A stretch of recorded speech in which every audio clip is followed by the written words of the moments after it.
When we Sirens were young, this world was ours. We would bring entire ships to the ocean floor and devour all aboard. And it wasn't our calls that brought them to ruin. It was their screams that drew us in.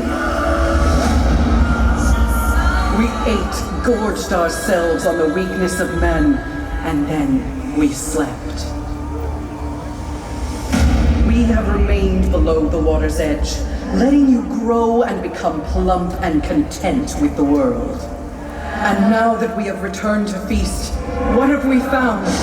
A changed world. The water, the source of all life. You have tried to take it from us. You have poisoned it, abused it. You are not fit. And we will have our revenge. No one can resist the Siren's call. We will feed on all of you. From every corner of this sea world, we have come to reclaim that which is ours. Let us fill the night with your howls and scream!